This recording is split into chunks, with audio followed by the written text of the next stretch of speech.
दिग्रस शहरामध्ये महायुतीची विशाल प्रचार रॅली। आपण पाहत आहे माय इंडिया न्यूज चॅनेल।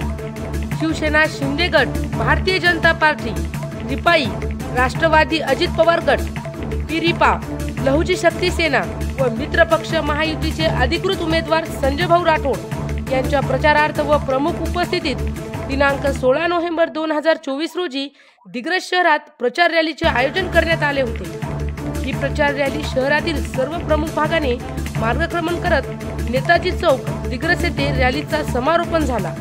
या भव्य विशाल महारॅलीमध्ये शिवसेनेचे तसेच महायुतीचे मित्र पक्ष, सर्व आजी माजी पदाधिकारी, लोकप्रतिनिधी व संजय भाऊ राठोड समर्थक मित्रासह कार्यकर्ते अफाट संख्येने उपस्थित होते। चला तर पाहूयात या महासभेचे काही क्षण।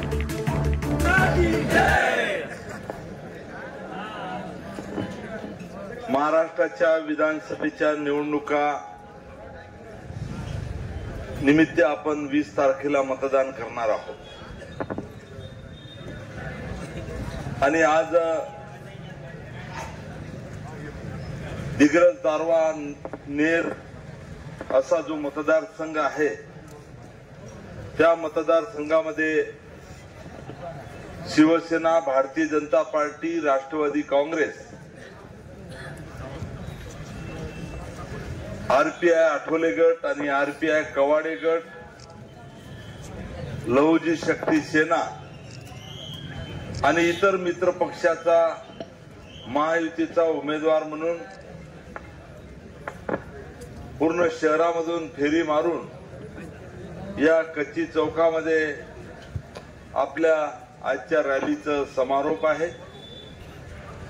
आणि या निमित्तानं आज या ठिकाणी जी सभा होत आहे या सभेमध्ये उपस्थित माझे वडीलधारी, या ठिकाणी उपस्थित माता भगिनी, व्यापारी बंधू, विविध पक्षाचे आमच्या सर्व सन्माननीय पदाधिकारी आणि मतदार बंधू आणि भगिनी, खरं तर येणाऱ्या 20 तारखेला महायुतीचा उमेदवार म्हणून धनुष्यबाण चिन्ह घेऊन मी या निवडणुकीमध्ये उभा आहे। या ठिकाणी आणि व्यापारी बंधूंना माझी विनंती आहे,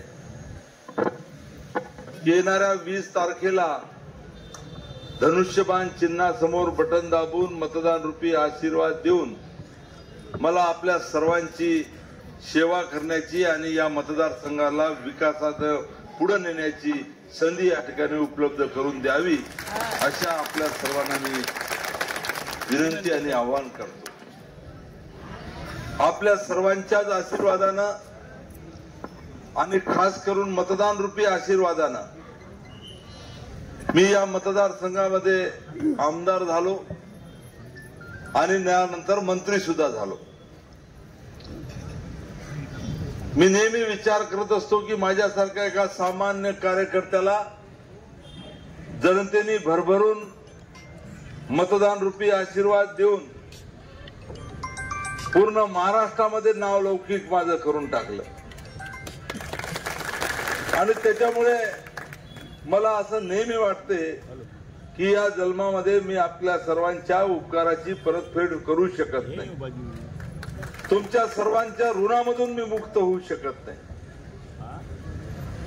मग आपल्या सर्वांच्या उपकारात आणि ऋणात राहून आपली सर्व कामं करायची, या मतदारसंघात विकासाची कामं करायची आणि या सर्व मतदारसंघातले जे जे लोक आहेत त्यांची सेवा करायची, ही भूमिका घेऊन एक कार्यकर्ता म्हणून मी काम करतोय।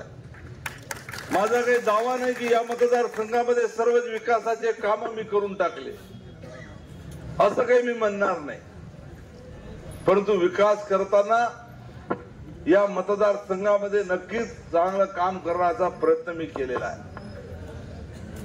मागच्या पंचवार्षिक 5 वर्षापूर्वी जेव्हा मी निवडून आलो, तुम्हाला सर्वांना कल्पना आहे की महाराष्ट्राचं राजकारण हे थोडंसं अपडाऊन होतं, म्हणजे खालीवर होतं। सुरुवातीला निवडून आल्याबरोबर सरकार स्थापन होत नव्हतं, पहिलं सरकार झालं त्याच्या